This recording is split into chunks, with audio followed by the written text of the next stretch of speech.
नमस्कार. ओवीज रेसिपीमध्ये तुमचं स्वागत आहे. तर बघा, मी एका नवीन रेसिपीसोबत आज आलेली आहे. तर मी तुमच्याशी आज ह्या ओल्या घेवड्याची भाजी शेअर करणार आहे. तर इथे बघा, अशा प्रकारचा ओला घेवडा असतो. ह्याच्यापेक्षा जून देखील असतो, तो देखील तुम्ही वापरू शकता. तर इथे बघा, त्या शेंगा मी सोलून घेतलेल्या होत्या. तर अशा प्रकारे त्याचा बघा घेवडा असा कवळा आहे. ह्याच्यापेक्षा जून असेल तरीही चालेल, काही प्रॉब्लेम नाही. आपण आता रेसिपीला सुरुवात करूयात. तर इथे मी बारीक चिरलेला कांदा घेतलेला आहे. मोठ्या साईजचा कांदा घेतलेला होता एकदम बारीक चिरून. टोमॅटो मी एकदम छोट्या साईजचा घेतलेला होता बारीक चिरून. हे शेंगदाण्याचं कूट, जे शेंगदाणे भाजून केलेलं होतं मी मिक्सरला. इथे खोबरं, लसूण आणि कोथिंबीरचं वाटण आहे आणि फोडणीसाठी जिरे वापरलेले आहेत. तर इथे कढई ठेवून घेतलेली होती. कढईमध्ये आता तेल टाकून घेतलेलं आहे. तेल छान असं गरम झालं की आपण लगेचच जिऱ्याची फोडणी देऊन घेणार आहोत. आणि जिरे छान असे तडतडले की लगेचच हा बारीक चिरलेला कांदा घालून घेणार आहोत. तर आपल्याला कांदा हा बारीक चिरून घ्यायचा आहे. खूप छान लागतो कांदा या भाजीमध्ये, त्यासाठी आपल्याला कांद्याचा वापर बघा करायचाच आहे. आता आपण हा पूर्ण लालसर रंगाचा होईपर्यंत परतून घेणार आहोत.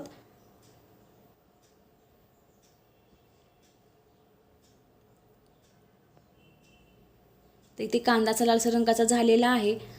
इथे मी लसूण खोबरं घालून घेते. तर हे लसूण खोबरं आणखीन कोथिंबीरीचं वाटण आहे, जे इथे आपल्याला अगदी थोडंसंच वापरायचं आहे, जास्त नाही वापर करायचा याचा. आणि हे देखील आपण असं तेलामध्ये चांगलं परतवून घेणार आहोत, जेणेकरून लसूण खोबऱ्याचा कचटपणा जावा. आता हे परतून झालं की लगेचच टोमॅटो घालून घेणार आहोत. टोमॅटो देखील आपल्याला याच्यामध्ये छानपैकी मिक्स करून घ्यायचं आहे.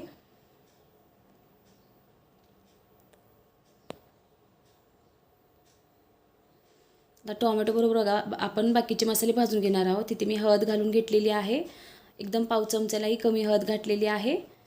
इथे मी धने पावडर घालून घेतलेली आहे 1 चमचा. असेल तर घाला, नसेल तर स्किप केली तरी चालेल.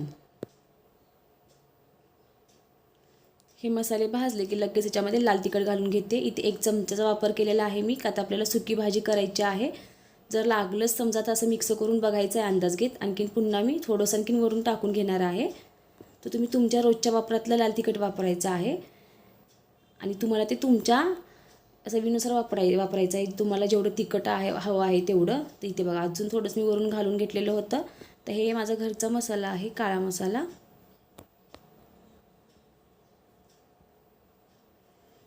आता हे लाल तिखट देखील चांगलं असं भाजून झालं तेलामध्ये की लगेच आपण हे घेवड्याचे दाणे टाकून घेणार आहोत. तर ह्याच्यापेक्षा बघा जून घेवड्याची देखील भाजी केली जाते, ती देखील टेस्टला छान लागते. ह्याला राजमा देखील म्हटलं जातं.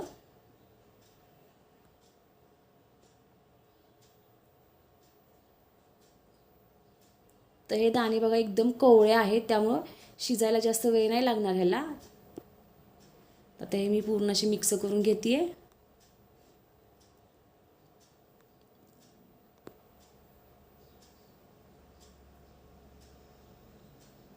मीठ टाकून घेणार आहे. जेवढे आपले दाणे असतील, जेवढी भाजी असेल त्यानुसार आपल्याला मीठ टाकून घ्यायचं आहे.